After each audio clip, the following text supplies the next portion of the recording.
customer service is one of those things that gets the most mother-loving lip service of all time, and most of us are barely good at it, right?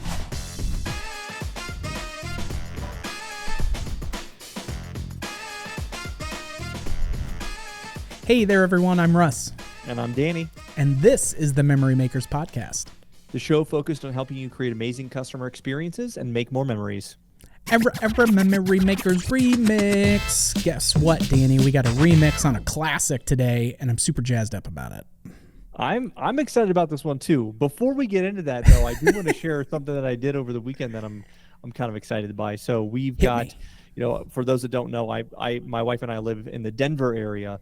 And a couple years ago, Meow Wolf opened a location. And I've not been to any of their 3 locations that they've got open, but we went over the weekend because it's been on our list of things to do. And I'll tell you, it is unlike any experience I've ever done anywhere. Well, that's saying something. It's wild. It is creative. It's weird. It's trippy. It's imagine like you have a building that's designed to be kind of like a maze, and then every room is a different local artist that designs some sort of interactive exhibit in their own style. Groovy. So it is strange, and I mean that in the right way. I'm sure that if the founder of Meow Wolf was listening to this, he would go, "Yes, mission accomplished." It was weird. Good weird. I like it. Dude, that's so cool. Yeah, I have not had a chance to get to one of the Meow Wolf locations and super excited to check it out. But I like that a lot. Every time I hear the name of that, I just think back to Super Troopers, where that meow game that they play. And it's like, you stop that, right? Meow. So again, just a little peeksy into what's going on upstairs with me. So enjoy. I do. Yeah. So one of the things that the topic that we're going to be covering today is the 21 Irrefutable Laws of Leadership by John C. Maxwell, one of the greatest leadership books of all time. But we're going to do a little FEC remix on it, hence the terrible jingle at the top of this, where we want to talk about some of these principles and things that he lays out that are traditionally prescribed for how an individual can be a leader. And so we'll cover some of our favorite ones from it. But we're going to do a little FEC remix on how we can use these principles then to make our businesses the market leader in wherever we find ourselves. So with that, I think we're just going to jump right into it and get into the first one. So I started off with law number 1. Don't worry, we're not going to hit all of the 21 laws. This is a Reader's Digest version, hence also part of the remix. But this law number 1, it's called the Law of the Lid. And a quote from the book in this section is, "The higher you want to climb, the more you need leadership. The greater the impact you want to make, the greater your influence needs to be." And essentially what this does is it boils down to a person's leadership ability determines where their success is going to get capped. And another way of saying just that your leadership and your effectiveness are completely interconnected, and you can't have one without the other, because it is what allows your success to actually happen, is by being able to be a strong leader and have people on board with what you're trying to do. And so, Danny, I would love for your take on this kind of FEC application of how do we take this, then that principle of if we want impact and we have to have leadership in order to do that, if a business wants to be a market leader, how are they going to then take this more personal level piece and extrapolate that out? Yeah, so if we want to apply this to a family entertainment center business and think of it outside the strict leadership relationship that you have with your employees, instead of saying your leadership ability determines where success gets capped, you could say an FEC's emotional ability determines where the business's success gets capped. This is an industry of emotions and memories, and powerful emotions and memories. And the more that we look to create emotional connections with our guests that walk through the door at every point in our venues and in our locations, the more effective we are at getting them to come back more often, spend more time, and spend more money. And so we take this from the lens of leadership. We kind of adjust that slightly for the FEC world, and we say, it's not just about leadership, it's about making emotional connections and finding ways to be able to put a smile on a kid's face and create those core memories that 1, 2, 5, 10 years from now, they're going to remember, and it's going to be a big part of who they are. We get the opportunity to do that every day in this industry. I like it. All right, hit me with one. The next one, so we're going law number 4. See, everybody, we're not going to hit all 21. We're just going to take a few of these and kind of sprinkle them in there. So this one is called the law of navigation. And so a quote from the book: "A leader is one who sees more than others see, who sees further than others see, and who sees before others do." So people will follow leaders due to their confidence, their positivity, their ability to communicate a greater portrait of the future, for them to be able to paint this picture. That's a little bit of a preview of what's coming of the future. And they give their followers purpose by letting them know, hey, this is what I see into the future, and this is the vision that I have. And here's how right now the things that you're doing as my employee, that you're contributing to us being able to move in that direction more swiftly and move further than you thought possible by all of us working together and from the vision of that leadership. Yeah. So the remix takeaway that I think about when I look at this law is, back to that quote of a leader is one who sees more than others see, who sees farther than others do, and sees it before others do. We do this constantly with looking at what do we have, under our roof, right? Like, what attractions do we have? What, is this something that everyone else has? What's something new and exciting that we should be trying out to do this? What kind of food and beverage do we have? What's something new and different that we can have, right? It's trying to be your own person and looking at and being in tune with what your customers are enjoying and seeing, but finding new dialects and modalities that you can use to make those things come to life. And because we have this, constant never-ending improvement and entertainment arms race that seems to be happening, our industry is always forward-looking and saying, okay, what is something that has, mini golf, for example, right? Like, mini golf's been around for 120 years, hasn't had a ton of huge changes, except then over the last few years you're starting to see great new takes and digitalization and gamification that happens with this, so that way we can meet needs in a way that they haven't been met before with this attraction, and speak it in a way that others didn't even realize that it was something they wanted. Topgolf was a great example of this as well, right? Like, driving ranges have been around forever. All of a sudden we're going to take this technology, we're going to infuse it, and we're going to make golfing like a really high-end bowling experience with amazing food and beverage and all of that. The folks that were putting together Topgolf weren't looking at, at what has always been done and just taking something the same old way. They saw things that others didn't see. They looked further ahead past the naysaying, and they were able to try and do this ahead of when others were. And now everybody else is playing catch up. And so I felt like that was a really good, law for us to take a look at with this, because it definitely, we are constantly reinventing and reimagining things in a way that, meeting needs before people even realize that it was something that they wanted. And, going back to what we talked about at the very beginning of this episode, Meow Wolf. The founder of Meow Wolf is an example of someone who's seeing further than others see and before they do. The whole concept of what that is so different it's not a family entertainment center, but it's still in the location-based entertainment world. It's part of our whole industry, but what they're doing is so different and so unique that if he would have pitched that, most people might have thought, that doesn't make any sense. I don't understand what this facility is, but he's been able to now build 3 of them, all very successful. And I'm guessing there are more on the way. I don't actually know, but that's a really great example of that law of navigation and that venue and that company seeing a future that no one else saw.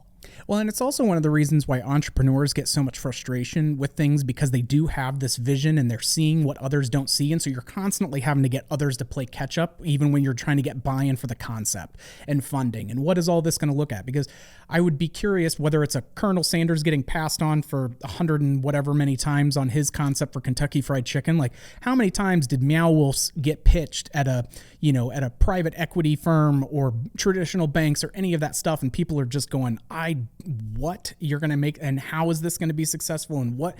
And so this is the game that we are in, is doing things and creating new experiences that haven't been able to exist before, and really bringing all of that to light. So that may be one of my favorite ones as far as the remix side goes, for sure. law number, which one did we just do? We just did number 4. So law number 5, the law of addition. When you try to be a top dog, you don't create loyalty. If you can't give credit and take blame, you will drown in your inability to inspire. And so that was a quote from that section that I really, really liked. And this is something that definitely resonates with us and so many of the folks that we love to work with. Of if you're being a good leader, it is about making something bigger and growing something. And it's not about your personal successes. It's about what's good for the team and what's going to get us where we need to go, right? It's that servant leadership mentality that you need to have if you're really going to have long lasting and sustainable success, because otherwise it goes to the wayside very quickly because you either burn too many bridges, you're not in it for the right reasons, so you don't have the motivation to keep going with all of this. And so being a true leader, in my takeaway from this section, is much more about serving your team and adding value to their lives on a one-to-one traditional interpretation of this law. So let's do the remix of that then. If we want our businesses to be a market leader, we have to add value to the communities we're in, right?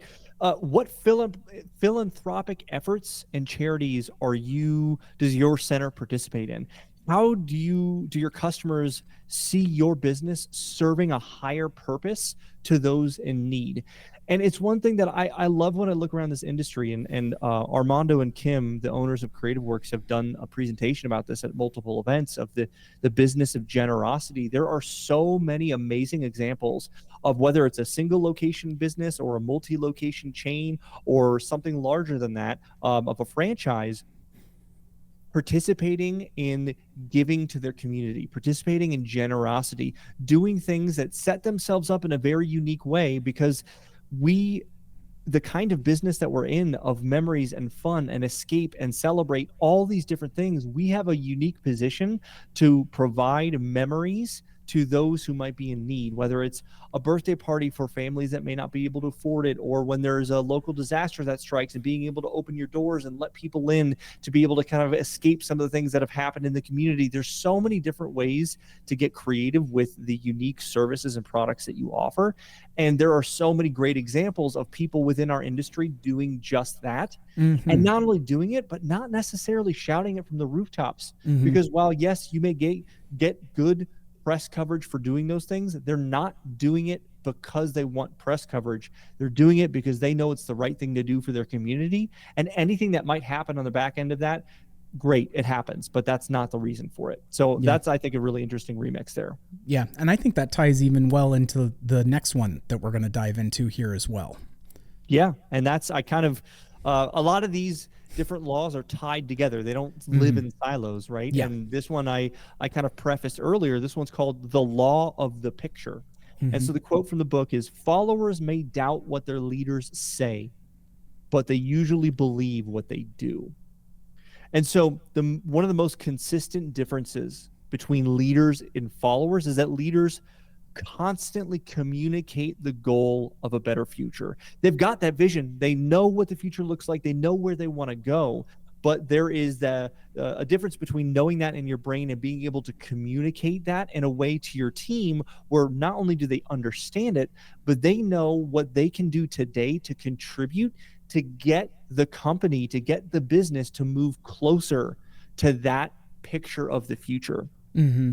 And so being able to communicate and outline their mission and why their followers should get involved. And the followers are not just your employees. It could be members of your community as well. It could be part of the city council or whoever it is, depending on what your vision of the future looks like and how you want to impact that. It's not just the people in your payroll that you want to inspire and share that picture with. There are many other people outside those circles that may need to be involved.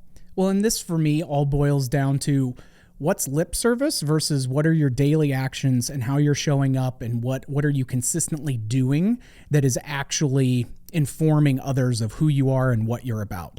And so when I think about this from the FEC, remix side of it is, again, like customer service is one of those things that gets the most mother loving lip service of all time, and most of us are barely good at it, right?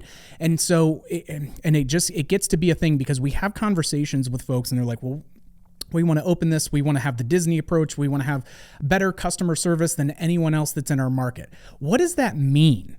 Like how are you actually, what specific strategies, tools, services are you putting in place that actually help you stand out? Because having warm bodies in the room who are just there and working it is great, but that's facilitating. That's not executing at a higher level. And so when I think about this piece, because it's something that doesn't take a ton of extra work. It just takes more intentionality in small steps and really looking and measuring what are we consistently doing more of that others are not in order. And how are we thinking about the guest experience when they're walking in the door, when they're looking for a place to throw away their trash, when they're trying to go from one attraction to the next? How easy is it for them to spend more of their money or time because it's facilitating an opportunity for them to celebrate or escape with?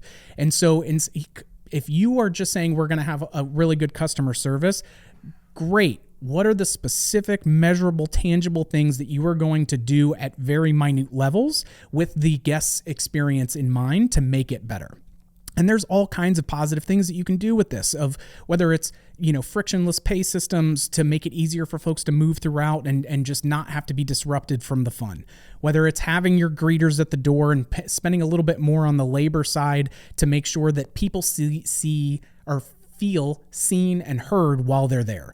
Do you have employee autonomy where they can take and handle small problems from a guest experience that, there's a gap in what they were expecting their experience to be? Do you have opportunities for your staff to immediately make that better, whether it's real or perceived, all of that nonsense to the side? How are we thinking about what things are going to happen and what would make it better when we know that people are coming into our doors to spend precious time and money to be able to celebrate and escape? Yeah, so I've got nothing to add to that. That's great. That's just, I get fired up about that one because it's just like, but great, show me, please show me what that actually looks like for you, because otherwise it's just going to be this weird thing that exists out in the ether. So next law number 15 is the law of victory. And the quote from the book is, "Victorious leaders possess an unwillingness to accept defeat. The alternative to winning is totally unacceptable to them." And what I translate this into is people with the most success have tenacity and passion, which is why they are winners. They are going to do whatever it takes not to lose. And, it's okay if you don't have immediate success with this thing, it doesn't mean that you're going to be perfect at everything all the time, right? But it's that tenacity and that fortitude to stick with it and reinvent and readapt to make sure that we are serving what this greater force for good needs to be. And that higher why is what the victory is. And we are unwilling to accept defeat in not being a force for good and helping to create positive memories and experiences for people. One of the things, I'm actually going to do something we don't often do. I'm going to connect multiple episodes together. Yeah. Okay. I'm going to go to the last episode that we recorded about the gap and the gain. Because one of the things that I find interesting here is that people may look at this and say, okay, well, that means failure is unacceptable. Not necessarily. Mm-hmm. You can still fail or make a mistake, but if you and your team learn from it and get better, then it's not actually failure. That's still success. And so I wanted to point that out because I think a lot of times people might look at that and go, well, I can never, ever fail. I have to be perfect all the time. That's not necessarily true. And it will never be true. You will make mistakes. You will screw up and you will fail. Hey, I do it all the time. Russ, you do it all the time. We all do it all the time. Yeah. But it's a matter of when it happens. If we learn from it, it's still a success, right? Yeah. But it's that ability to learn from that. I just wanted to drop that in there because I think that's an important distinction. Yeah, and the nuance that I always try to apply to that approach is, again, to your point, it's only a failure if we don't do anything different from it, right? So it may not be the picture that we had in our head, and it may not have translated into the end result that we wanted. That doesn't mean, it doesn't mean that it's a failure in that whole piece, unless we just don't do anything with it and say, okay, never again, all of that. Like Craig Buster talks about this, with whether it was opening a multi $6-figure restaurant in his facility, and that thing did not go well. It ended up not being financially a success, but there was a ton of process and decision-making criteria and all of these other things that he was then able to apply for all future endeavors that they were putting into their piece. And so while they are expensive lessons, that doesn't necessarily translate them to being, a long-term failure from that standpoint, because there's so much more good that can come from that if we are willing to be humble and evaluate what we can do better in order to make that a success in the future. And when we think about this law of victory and the FEC remix of this is really comes down to taking massive action, because victory will never come without putting the work and taking massive action. It has to happen. And so for us, and the way that we thought about this is taking massive action to make sure that every customer that comes through the door has a positive experience. We can be a market leader by constant improvement, constant and never-ending improvement, CANI, constant never-ending improvement, having a dedication to being a force for good, to not giving lip service to customer service, but actually putting in the steps and giving our staff the autonomy to, within a certain level of freedom, be able to make things right with customers and to be able to go above and beyond and to be able to put a smile on that kid's face or to be able to make sure that parent's happy. Take that massive action and make sure that your guests that leave the venue leave with a lasting impression, a lasting good impression of your venue and the services and the experience that you offered and the memories that you helped create. And so we feel that being able to take some of these individual personal leadership lessons and apply them to how does this work in the amusement world, and how can you practically input this into your own venue to be able to make sure that you can achieve victory, that you've got that law of the picture that you have, or you're able to see the vision of the future and all these different things, and to be able to inspire your team, inspire your community, and connect in a way that maybe you haven't been able to do before. I love it. I love it. So that's all I got. That's me wrapping it up, Russ. Bingo, bango. Well, on that note, we've got more content coming your guys' way as usual. We've got some new guests that are going to be coming on, some fun new deep dives into some different topics that you guys have been suggesting for us. So we're excited to bring that to you in the upcoming weekly episodes. And be sure to come back and check it out, because there's always more good stuff cooking in here. If you liked what you heard, don't forget to subscribe and leave a review. And we always appreciate that 5 stars. Please and thank you.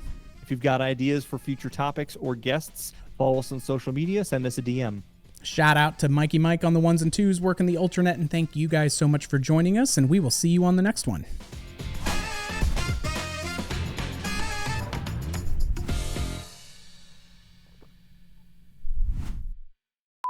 The laws. I wish I had a gavel. You got it. 1 second. And waiting on you, Danny. Right now. We're dorks, dude. All right, gang. I'm off like a prawn dress. All right. See ya.